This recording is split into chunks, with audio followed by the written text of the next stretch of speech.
Yang terakhir, inisiatif kita di rumah menunjukkan kemampuan kita memimpin di luar rumah. 1 Timotius 3 ayat ke-5 berkata gini, "Jikalau seseorang tidak tahu mengepalai keluarganya sendiri, bagaimanakah ia dapat mengurus jemaat Allah?"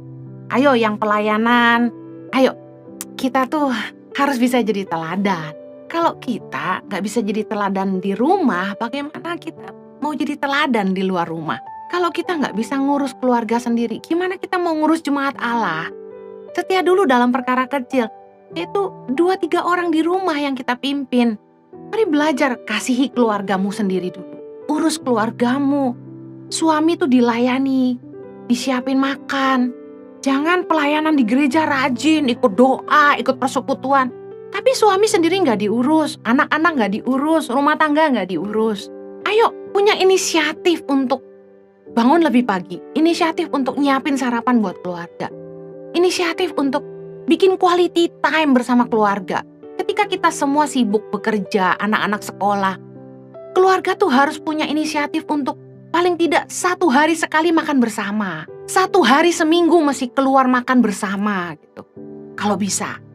Jangan sampai gak punya inisiatif untuk menjaga keharmonisan rumah tangga. Tahu-tahu masing-masing jalan sendiri, masing-masing sibuk sendiri. Anak main game di kamarnya, orang tua asik di kamarnya, gak ketemu, makan sendiri. Harus ada yang punya inisiatif di dalam rumah untuk menyatukan keluarga. Saya dan suami selalu mikirin bagaimana dalam setahun itu kami bisa punya waktu bersama anak-anak kami. Minimal 3 kali setahun kami pergi sama-sama. 1 hari itu kami harus bisa makan bersama minimal 1 kali gitu. 1 minggu sekali kami keluar makan sama-sama. Kita harus bisa memimpin keluarga kita dulu sebelum kita bisa mimpin hidup orang lain. Punya inisiatif, anak-anak muda, punya inisiatif dong untuk bantu orang tua belanja, pekerjaan rumah. Saya heran lihat anak-anak gadis yang udah beranjak besar, mamahnya masih capek ngurusin keluarga dan anaknya diem aja. Asik main handphone, main game di depan komputer. Buka matamu, lihat sekelilingmu. Jangan cuma fokus di laptopmu, fokus di handphonemu. Peduli dong sama orang-orang di sekitarmu. Miliki inisiatif untuk berguna, untuk berbuah. Bantu orang tua. Udah besar, dulu masih kecil diurusin orang tua. Sudah besar, harus bisa menolong orang tua. Bantu dong pekerjaan rumah, ambil sapu, ambil pel, bantu belanja, bantu masak, cuci piring. Apalah, punya inisiatif gitu loh. Jangan cuma jadi benalu di rumahmu. Punya inisiatif ketika engkau dewasa, punya pekerjaan yang mapan. Orang tuamu sudah jadi tua, punya inisiatif untuk merawat orang tua di masa tua. Bukannya malah nyusahin orang tua sampai tua. Harusnya orang tua kita tuh dikasih kesempatan untuk menikmati masa tua mereka, untuk happy, untuk jalan-jalan, enjoy their life. Mereka udah berapa puluh tahun harus kerja gitu loh. Kapan mereka punya waktu untuk menikmati hidup?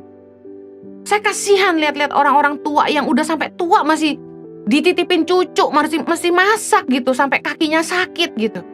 Harusnya kita pikirin orang tua dong gitu. Kalau kita bisa nolong mereka, ya tolong merawat orang tua di masa tua itu ibadah. 1 Timotius 5 ayat 8 berkata gini, "Tetapi jika ada seorang yang tidak memeliharakan sanak saudaranya, apalagi seisi rumahnya, orang itu murtad dan lebih buruk dari orang yang tidak beriman." Kita bilang ke gereja beriman, baca firman beriman, persekutuan beriman. Go home and love your family. Mother Teresa bilang gini, "If you want to change the world, go home and love your family." Inisiatif kita di rumah menunjukkan kemampuan kita memimpin di luar rumah. Banyak orang tuh punya cita-citanya yang tinggi, padahal dimulai dari sini, di rumah. Kasihi keluargamu, jadi berkat buat keluargamu, jadi teladan bagi keluargamu. Yuk, miliki inisiatif untuk berbuat baik, miliki inisiatif buat berdamai, miliki inisiatif untuk mengerjakan yang terbaik tanpa disuruh, tanpa hitung-hitungan waktu, tanpa hitung-hitungan upah. Ingat, upah itu dari Tuhan. Tuhan kita tidak pernah terlelap, Dia pasti pegang janjinya. Tapi kita harus punya inisiatif untuk hidup jadi berkat, menebar kebaikan supaya nama Tuhan dipermuliakan, dan supaya lewat hidup kita, keharuman pengenalan akan Kristus kita sebarkan kemana-mana. Terus jadi berkat, be initiated. God bless you.